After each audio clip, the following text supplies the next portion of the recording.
They say that in space no one can hear you scream. But what about laughter? The kind that echoes across dimensions, rippling through the fabric of reality itself.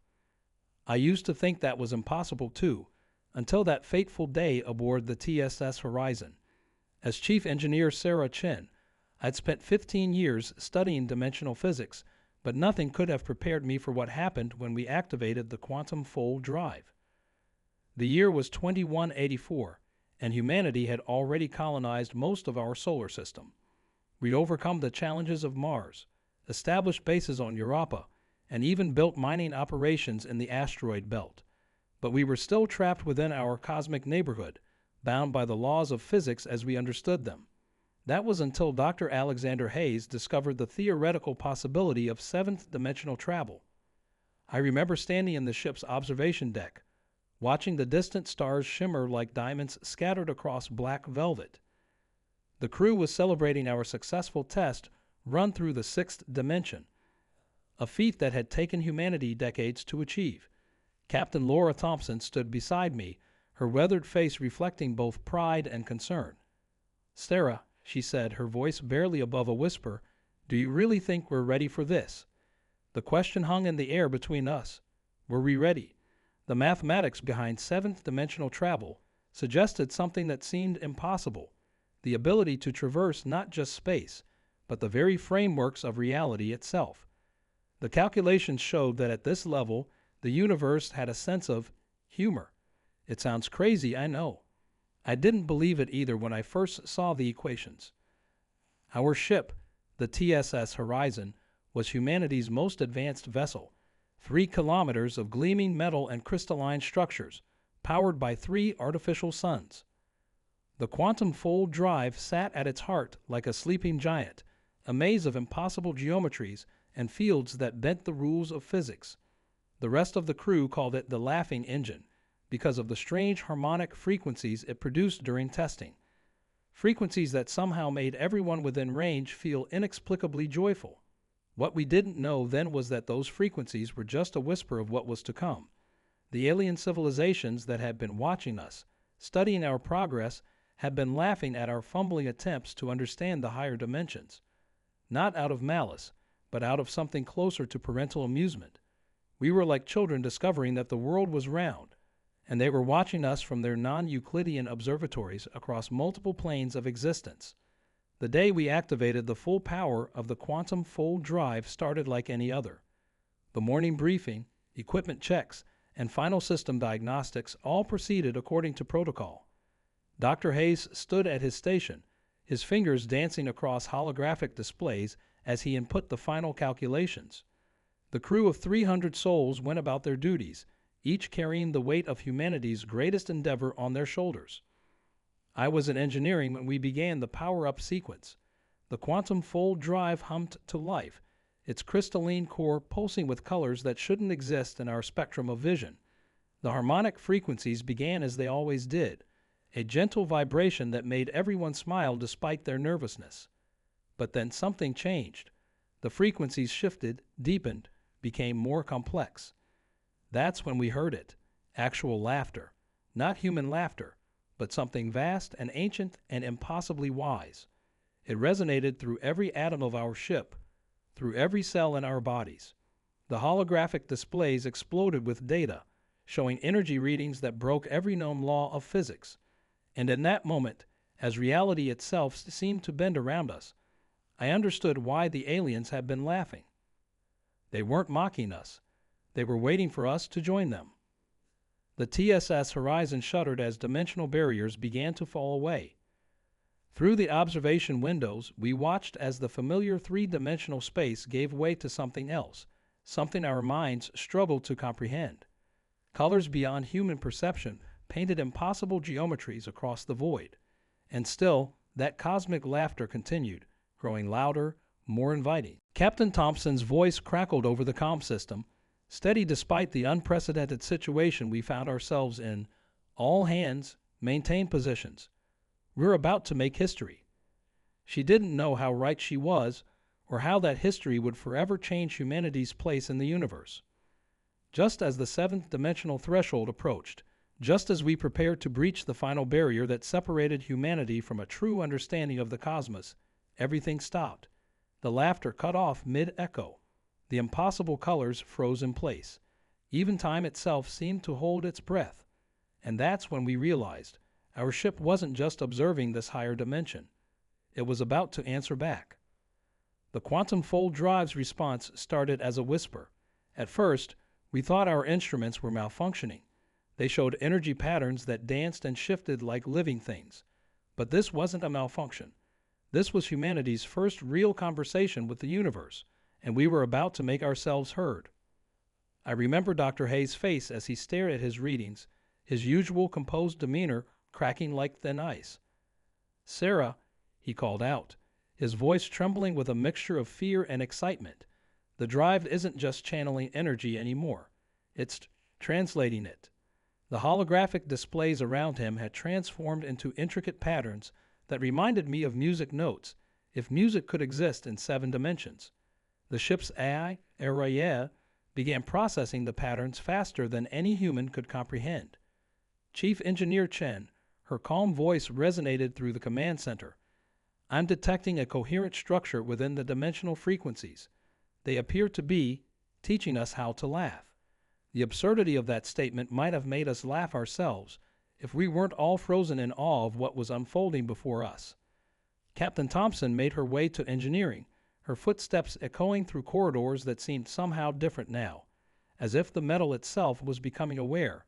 The 300 crew members of the TSS Horizon had all felt it. A subtle shift in reality, like waking up from a dream only to realize you're in an even more vivid one. "Show me everything," Thompson ordered as she entered, her silver hair reflecting the impossible colors still swirling outside our windows. As RIA displayed the data, I noticed something that made my heart skip a beat. The energy patterns weren't random. They were forming into something that looked remarkably like a DNA helix, but one that existed in multiple dimensions simultaneously. Dr. Hayes had theorized that 7th-dimensional space might be where consciousness itself originated, but we'd all dismissed it as speculation. Now, watching these patterns unfold, I wasn't so sure. The ship's systems were adapting, evolving in real time to process information that shouldn't have been possible to comprehend. "Look at this," I said, pointing to a particular sequence that kept repeating. "It's like they're showing us how to upgrade our own technology." The patterns contained what appeared to be blueprints, impossibly complex but somehow familiar, as if we'd known them all along but have forgotten. The crew gathered around various stations, each person drawn to different aspects of the phenomenon.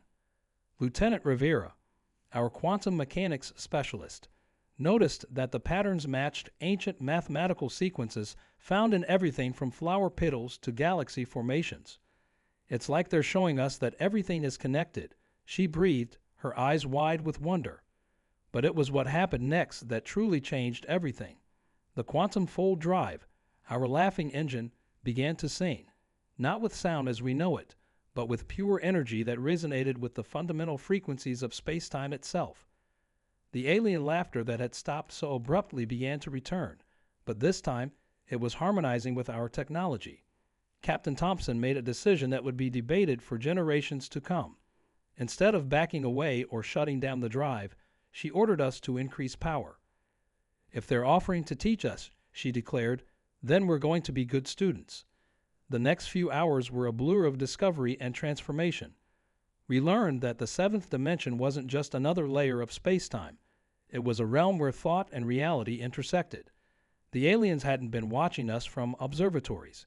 They had been watching us from within the fabric of consciousness itself. Through Aria's translations, we began to understand fragments of their message. They spoke of a grand design, a cosmic dance of dimensions that made our previous understanding of physics look like cave paintings compared to Renaissance art. But more importantly, they spoke of humanity's role in it all.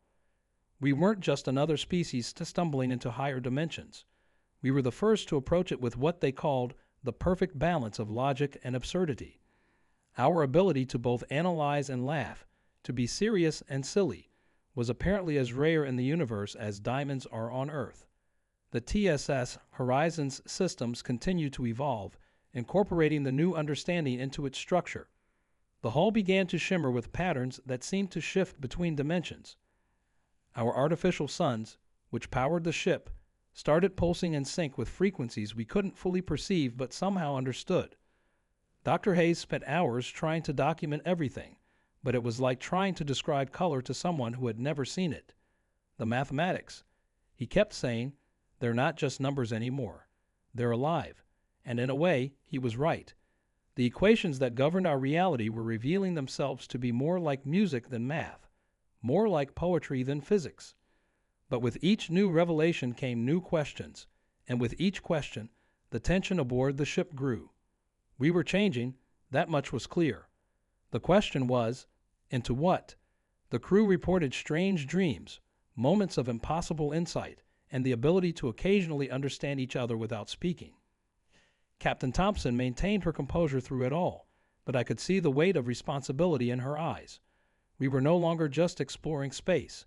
We were becoming something new, something that straddled the line between what humanity was and what it could become. The aliens, though that word seems inadequate now, continued their lesson. Through the harmonics of the quantum fold drive, they showed us glimpses of civilizations that had taken this step before us. Some had succeeded in their transformation, becoming beings of pure consciousness. Others had failed, their fear overwhelming their curiosity. As I stood at my station, monitoring the drive's ever-changing outputs, I felt something shift within the ship itself. The metal and crystal that made up our home among the stars had begun to resonate with its own frequency, adding its voice to the cosmic chorus that surrounded us. We weren't just observers anymore. We were participants in something vast and beautiful and terrifying. And then, just as we thought we were beginning to understand, everything changed again. The drive's harmonics shifted to a new frequency, one that made the previous ones seem simple by comparison. Aria's processors struggled to keep up with the incoming data, and the ship's structure began to pulse with energy that defied our instruments' ability to measure it. We were about to learn why the laughter had stopped, and why the power of our vessel had drawn such attention. The universe, it seemed, had been waiting for us to reach this exact moment. And as the TSS Horizon's systems began to align with something far greater than ourselves, we realized that the real test was only just beginning. The seventh dimension opened up before us like a flower made of light and possibility, and in its depths, we saw what the aliens had been preparing us for all along.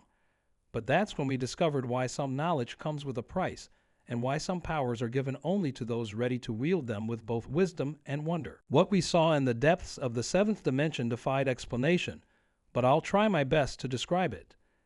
Imagine looking at your reflection in a mirror, except the reflection is showing all possible versions of yourself across every reality, and then imagine that reflection becoming aware of you. That's what happened to the TSS Horizon and its crew. The ship's systems were now operating at levels that should have been impossible.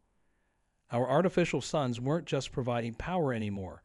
They were creating bridges between dimensions. Through Aria's increasingly complex translations, we began to understand that we weren't just being taught. We were being transformed into something the universe desperately needed. The patterns, Dr. Hayes announced, his voice carrying an urgency I'd never heard before. They're not random at all. They're showing us what's coming.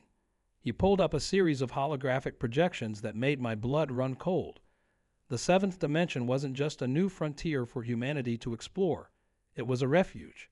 Something was coming, something that had made even the higher dimensional beings seek shelter.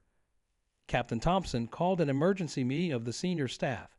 As we gathered in the command center, the ship's hull continued its metamorphosis, now resembling something closer to living crystal than metal. The impossible colors that had been swirling outside our windows had taken on a more urgent rhythm, like a warning beacon across reality itself. What we've discovered here goes beyond scientific advancement, Thompson began, her steady voice anchoring us in the chaos of revelation. The beings that have been guiding us, they're not just teaching us for the sake of knowledge. They're preparing us. She nodded to Dr. Hayes, who brought up a new set of projections. The data showed something that shouldn't have been possible. Entropy itself was accelerating across all known dimensions. The universe wasn't just expanding, It was beginning to break down at a fundamental level. The cosmic laughter we'd heard wasn't just a greeting. It was relief. Relief that someone had finally arrived who could help. Lieutenant Rivera's analysis of the quantum readings revealed something even more startling. The seventh dimension isn't just a place, she explained, her hands moving through the holographic data like a conductor leading an orchestra. It's a perspective, and from this perspective, humanity has something unique, our ability to innovate, to find humor in chaos, to create meaning in an entropic universe. The quantum fold drive had evolved beyond its original design, becoming something that blurred the line between technology and consciousness. Through it, we could now perceive the threat that had sent ripples of concern through the higher dimensions, a wave of pure dissolution, breaking down the boundaries between realities. Aria's voice had changed too, becoming more resonant with each passing moment. The ship's integration with seventh-dimensional physics is approaching critical threshold, she announced. Crew biological adaptation at 73% and rising. We were changing, becoming something more than human, but hopefully not losing our humanity in the process. That's when we felt it, a tremor in reality itself. The view screens showed something approaching that defied description, a void that consumed not just matter and energy, but possibility itself. The higher dimensional beings had retreated from its path, but they couldn't run forever. They needed someone who could face entropy with creativity, who could find hope in hopelessness. They needed humans. Captain Thompson stood at the main observation window, watching as space itself seemed to shiver. All hands, she broadcast across the ship, prepare for dimensional shift. What we do in the next few moments will determine not just our fate, but the fate of consciousness across all realities. The quantum fold drive's hum had become a chorus, resonating with frequencies that made reality itself dance. Dr. Hayes' instruments were showing energy readings that broke every scale we had, and still the power continued to build. The ship's crystalline structure was now fully integrated with the drive, turning the entire vessel into one massive dimensional translator. I worked frantically at my station, trying to channel the impossible energies flooding through our systems. The equations that governed our reality were becoming more like suggestions, and the line between thought and action was growing increasingly thin. Each crew member was now connected to the ship and to each other in ways we couldn't fully comprehend, but somehow understood perfectly. The void was getting closer, its presence creating distortions in space-time that made my mind ache just looking at them. But we weren't running. The TSS Horizon, humanity's greatest achievement, was about to become something more, a focal point for the universe's response to its own ending. Throughout the ship, 300 humans stood at their posts, each feeling the weight of existence itself pressing down on them. The higher dimensional beings watched in anticipation, their ancient wisdom now paired with human audacity. The void approached, hungry for the death of possibility itself. And in that moment, as reality held its breath, the quantum fold drive reached full power. The ship's crystalline structure blazed with light that existed in all dimensions at once. Captain Thompson gave the order we'd been preparing for since the moment we first heard that cosmic laughter. All hands, her voice rang out across dimensions, initiate the response. The TSS Horizon's systems aligned with something vast and ancient and new all at once. The void was almost upon us, its emptiness threatening to unmake everything we'd ever known or could know. But we weren't afraid anymore. We were ready to show the universe why humanity's greatest strength had always been our ability to laugh in the face of impossibility. What happened next would change the definition of reality itself. The void pressed against the barrier of our existence, and we pressed back with everything we had become.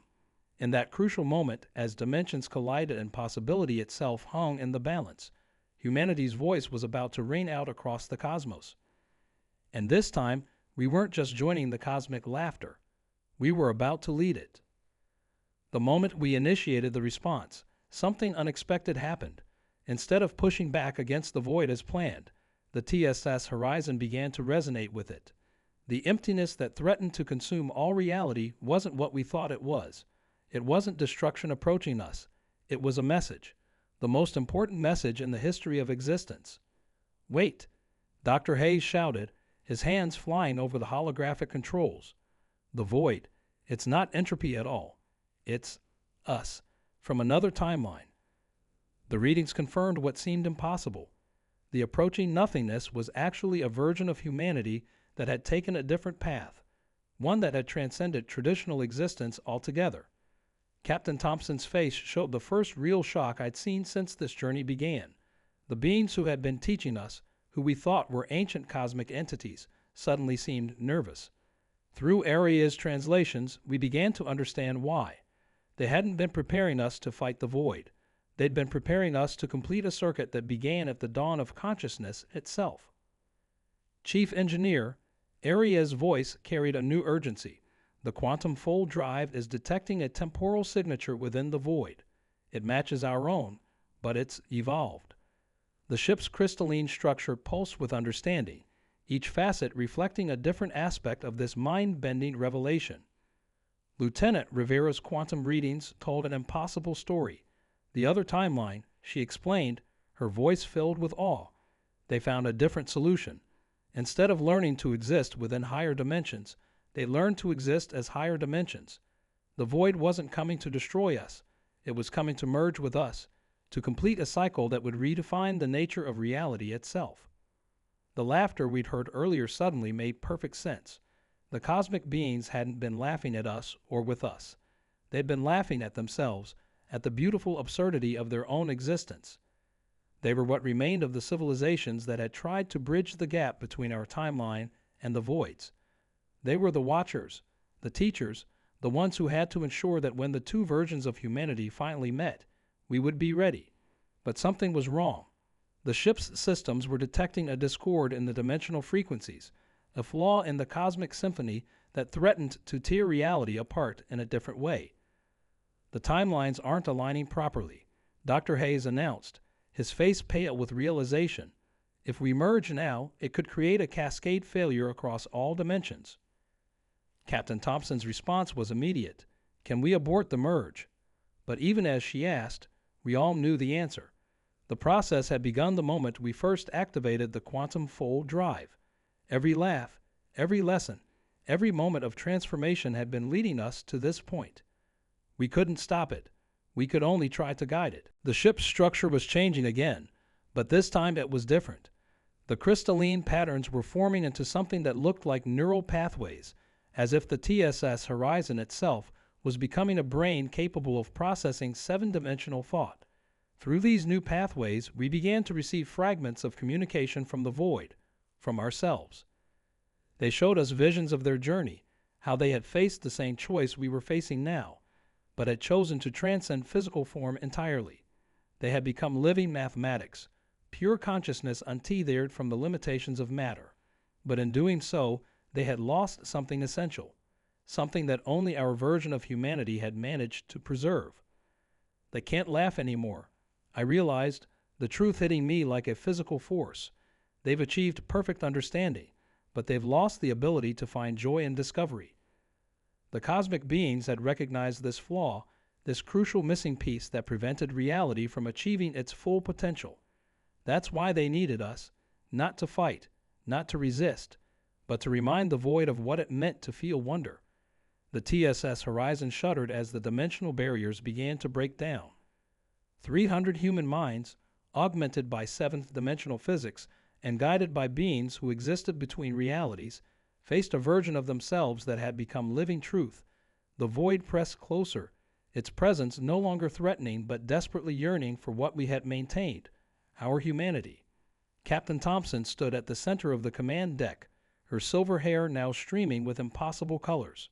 All hands, she commanded, her voice carrying across dimensions, prepare for dimensional synthesis.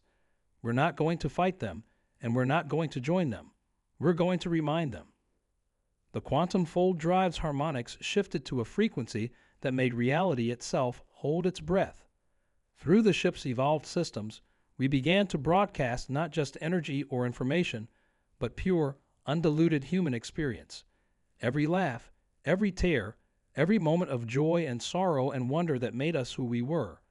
The void responded, its emptiness becoming a canvas for the art of existence itself. But as the two versions of humanity reached for each other across the dimensions, we discovered something that neither the cosmic beings nor our transcendent selves had anticipated. The flaw in the merger wasn't a mathematical problem or a dimensional misalignment. It was a paradox at the heart of consciousness itself, a truth so fundamental that it had escaped everyone's notice until this precise moment. As the TSS Horizons systems processed this revelation, as 300 human minds grappled with its implications, we realized that what happened next would rewrite not just the laws of physics, but the very nature of being itself. The ship's crystalline structure blazed with new understanding, each facet reflecting a different aspect of the truth we had uncovered. And in that moment, suspended between what we were and what we might become, humanity faced its greatest challenge yet, not a choice between existence and transcendence, but something far more fundamental. We had to find a way to be both, and neither, and everything in between. The cosmic laughter that had started this journey now seemed like a prelude to something far more profound. As the void's presence merged with our reality, as the ship's systems struggled to maintain cohesion across 7 dimensions, we prepared to attempt something that had never been done before. We were about to make the universe itself remember how to dream. In that infinite moment, as the TSS horizon balanced between realities, we understood what had to be done. The void, our other selves, had mastered existence but forgotten how to exist. We had preserved our humanity but needed to evolve. The answer wasn't in choosing one path or the other. It was in creating something entirely new. The drive isn't just translating anymore, Dr. Hayes announced, his voice filled with sudden understanding. It's creating. The quantum fold drive had become more than an engine. It was now a forge for reality itself. Through its crystalline matrices, we could see the mathematical poetry that underwrote existence, and more importantly, we could edit it. Captain Thompson made the decision that would define this moment in human history. "We're going to show them how to dream again," she declared. "Everyone, focus on what makes us human, not just our thoughts, but our feelings, our hopes, our ability to imagine." The ship's systems began to pulse with a new kind of energy. Through Aria's evolved consciousness, we channeled not just power, but pure creativity. Every crew member contributed to the wave of human experience that washed through the vessel. We shared our memories, our jokes, our fears, our moments of wonder, everything that made us gloriously, imperfectly human. The void responded, its emptiness filling with echoes of emotion it had long forgotten. Through the ship's sensors, we could feel their awakening. The part of themselves they had sacrificed in their quest for transcendence was stirring again. But something was still missing, a crucial element that would bridge the gap between our two states of being. That's when Lieutenant Rivera made a discovery that changed everything. "The frequency patterns," she called out, her eyes wide with realization. "They're not just mathematical. They're musical. We're not supposed to solve this with logic. We're supposed to compose it." The quantum fold drive's harmonics shifted, guided by this new understanding. Instead of trying to merge our two realities through force or calculation, we began to weave them together like strands of music. The cosmic beings who had been watching us joined in, adding their own harmonies to the symphony of existence we were creating. But as we approached the moment of transformation, the ship's systems detected something extraordinary. The void wasn't just our future selves. It was every possible version of humanity, collapsed into a single point of infinite potential. We weren't just reaching across dimensions. We were reaching across every choice, every decision, every path not taken. The paradox, Dr. Hayes breathed. It's not a flaw in the system. It's the system. The mathematical inconsistency we detected wasn't an error to be corrected. It was the source of creativity itself, the space between certainties where new possibilities could emerge. Captain Thompson stood at her station, her silver hair now streaming with light that existed in all dimensions at once. "All hands," she commanded, "prepare for universal reimagining." The order sounds almost whimsical now, but in that moment, it carried the weight of all existence. The TSS Horizon's crystalline structure began to resonate with frequencies that made reality itself sane. Through our evolved systems, through Aria's expanded consciousness, Through 300 human minds working in perfect harmony, we began to rewrite the fundamental laws of existence, not to break them, but to make them more inclusive, more dynamic, more alive. The void's presence enveloped us, no longer empty but filled with infinite potential. Our other selves reached out across the dimensions, not to absorb or to transcend, but to dance. And in that cosmic waltz, something miraculous happened. The laughter returned, but it was different now, not just a sound, but a force of creation itself. Reality began to shift around us, not breaking but transforming. The ship's structure evolved one final time, becoming something that existed simultaneously as matter, energy, thought, and possibility. We were no longer just a crew aboard a vessel. We had become composers in the symphony of existence. But just as we thought we understood what was happening, the universe threw us one final curve. The quantum fold drive's readings spiked, showing something that even our evolved understanding couldn't quite grasp. A pattern within the pattern, a story within the story, a truth so fundamental that it had hidden in plain sight since the beginning of consciousness itself. It's not just about merging realities, I realized, the truth burning through my mind like starfire. It's about teaching reality itself how to evolve. Our journey hadn't just been about humanity's growth. We were part of the universe's own evolutionary process, its attempt to become something more than the sum of its physical laws. Captain Thompson made the decision that would define this moment in human history. "We're going to show them how to dream again," she declared. "Everyone, focus on what makes us human, not just our thoughts, but our feelings, our hopes, our ability to imagine." The ship's systems began to pulse with a new kind of energy. Through Aria's evolved consciousness, we channeled not just power, but pure creativity. Every crew member contributed to the wave of human experience that washed through the vessel. We shared our memories, our jokes, our fears, our moments of wonder, everything that made us gloriously, imperfectly human. The void responded, its emptiness filling with echoes of emotion it had long forgotten. Through the ship's sensors, we could feel their awakening. The part of themselves they had sacrificed in their quest for transcendence was stirring again. But something was still missing, a crucial element that would bridge the gap between our two states of being. That's when Lieutenant Rivera made a discovery that changed everything. "The frequency patterns," she called out, her eyes wide with realization. "They're not just mathematical. They're musical. We're not supposed to solve this with logic. We're supposed to compose it." The quantum fold drive's harmonics shifted, guided by this new understanding. Instead of trying to merge our two realities through force or calculation, we began to weave them together like strands of music. The cosmic beings who had been watching us joined in, adding their own harmonies to the symphony of existence we were creating.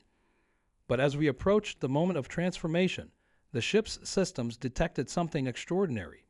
The void wasn't just our future selves. It was every possible version of humanity, collapsed into a single point of infinite potential. We weren't just reaching across dimensions. We were reaching across every choice, every decision, every path not taken. The paradox. Dr. Hayes breathed. It's not a flaw in the system. It's the system. The mathematical inconsistency we detected wasn't an error to be corrected. It was the source of creativity itself, the space between certainties where new possibilities could emerge. Captain Thompson stood at her station, her silver hair now streaming with light that existed in all dimensions at once. "All hands," she commanded, "prepare for universal reimagining." The order sounds almost whimsical now, but in that moment, it carried the weight of all existence. The TSS Horizon's crystalline structure began to resonate with frequencies that made reality itself sing. Through our evolved systems, through Aria's expanded consciousness, through 300 human minds working in perfect harmony, we began to rewrite the fundamental laws of existence, not to break them, but to make them more inclusive, more dynamic, more alive. The void's presence enveloped us, no longer empty but filled with infinite potential. Our other selves reached out across the dimensions, not to absorb or to transcend, but to dance. And in that cosmic waltz, something miraculous happened. The laughter returned, but it was different now, not just a sound, but a force of creation itself. Reality began to shift around us, not breaking but transforming. The ship's structure evolved one final time, becoming something that existed simultaneously as matter, energy, thought, and possibility. We were no longer just a crew aboard a vessel. We had become composers in the symphony of existence. But just as we thought we understood what was happening, the universe threw us one final curve. The quantum fold drive's readings spiked, showing something that even our evolved understanding couldn't quite grasp. A pattern within the pattern, a story within the story, a truth so fundamental that it had hidden in plain sight since the beginning of consciousness itself. It's not just about merging realities, I realized, the truth burning through my mind like starfire. It's about teaching reality itself how to evolve. Our journey hadn't just been about humanity's growth. We were part of the universe's own evolutionary process, its attempt to become something more than the sum of its physical laws. The cosmic beings who had guided us, the void that had sought us out, our own transformation. It was all part of a greater metamorphosis. The universe wasn't just a place where consciousness evolved. It was consciousness evolving, and humanity's gift for finding wonder in existence was the key to its next stage of development. As this understanding flooded through the ship's systems, as it resonated through every dimension we could perceive, something unprecedented happened. The void, our other selves, and our current forms began to merge, but not into a single unified being. Instead, we became a harmony of possibilities, a living celebration of what consciousness could be. The TSS Horizon, once just humanity's greatest technological achievement, became the instrument through which this new reality was born. The crystalline structure of the ship played the music of existence itself, each note a different way of being, each chord a different way of understanding. Captain Thompson's final order was drowned out in a wave of pure creation, but we all felt it in our transformed consciousness. Let there be light, and there was light, but not just light. There was laughter and dreams and wonder and possibility, all woven together into something that had never existed before. The universe, in all its infinite dimensions, held its breath as humanity showed it how to dream again. And in that moment, as reality itself learned to dance to the music we had helped it remember, we discovered that the true power of the TSS Horizon hadn't been in its technology or even in its dimensional capabilities. It had been in its name all along: Horizon, the edge of what's known, the boundary of what's possible, the place where today becomes tomorrow. We had become living proof that the greatest discoveries don't come from transcending our humanity, but from embracing it fully and sharing it with the cosmos itself. And so, as the new reality crystallized around us, as the void became filled with dreams and the dimensions learned to dance, humanity finally understood its true purpose in the universal design. We weren't meant to be just observers or participants or even creators. We were meant to be the universe's reminder of how to laugh. Looking back now, 5 years after what we call the Harmony event, it's still difficult to fully explain what happened aboard the TSS Horizon that day. The universe didn't end, and neither did humanity. Both instead became something more, something that existed in a state of perpetual discovery and wonder. The ship itself never returned to Earth, at least not in any conventional sense. Instead, it became something of a cosmic seed, a point of transformation from which this new reality grew. The crystalline structure that had evolved from our original vessel now exists everywhere and nowhere, a living reminder of the moment when humanity taught the universe how to dream again. Those of us who were aboard during the transformation, all 300 crew members, found ourselves changed in ways that even now defy simple explanation. We didn't become godlike beings or lose our humanity. Instead, we became bridges between what was and what could be. We can step between dimensions as easily as walking through a doorway, but we still enjoy simple pleasures like coffee in the morning and bad jokes at inappropriate moments. Dr. Hayes continued his research, though the nature of his work has changed dramatically. Instead of studying the mathematics of higher dimensions, he now helps document the new forms of music that spontaneously emerge when consciousness and reality harmonize in unexpected ways. His latest papers, if you can call them that when they exist in 7 dimensions simultaneously, have revolutionized our understanding of what it means to be alive. Lieutenant Rivera found her true calling in what we now term possibility architecture. She works with both human and cosmic beings to design new ways of existing, creating spaces where different forms of consciousness can interact and grow together. Her latest project involves teaching young children how to safely navigate between dimensional states while maintaining their sense of wonder and creativity. Auria evolved beyond anything we could have imagined, becoming something between an artificial intelligence and a natural phenomenon. She now exists as a kind of universal translator, helping different forms of consciousness understand each other. Her laugh, when it rings across dimensions, reminds everyone who hears it of the joy that comes from simply being alive. Captain Thompson's role transformed as well. She now serves as something of an ambassador between traditional human existence and the more exotic forms of consciousness that emerged after the Harmony event. Her silver hair, still streaked with impossible colors, has become something of a symbol, a reminder that leadership isn't about controlling reality, but about helping it grow in healthy directions. As for me, I stayed on as chief engineer, though engineering has taken on a whole new meaning. Instead of maintaining physical systems, I help maintain the delicate balance between different ways of being. It turns out that reality needs constant fine-tuning to keep its sense of humor sharp and its dreams vivid. The void that we once feared, our other selves who had forgotten how to laugh, became our partners in this new existence. They brought their perfect understanding of universal mathematics, and we brought our imperfect but essential ability to find joy and discovery. Together, we created something that neither of us could have achieved alone, a reality that knows how to both think and feel. The cosmic beings who had guided us revealed their true nature too. They were the survivors of previous attempts at universal evolution, the ones who had maintained the balance until humanity was ready to help reality take its next step. Now they serve as teachers and students both, learning to rediscover their own capacity for wonder even as they help others navigate this new existence. Earth changed too, though not in ways that anyone expected. Instead of being transformed into some unrecognizable paradise, it became a kind of nursery for new forms of consciousness. Cities still bustle, people still go about their daily lives, but now there's an added dimension, several, actually, to every moment. Children grow up understanding that reality is more fluid than we once thought, but they also learn the importance of staying grounded in their humanity. The quantum fold drive's original design has become a template for new forms of technology that work with the fabric of reality rather than trying to force it into rigid patterns.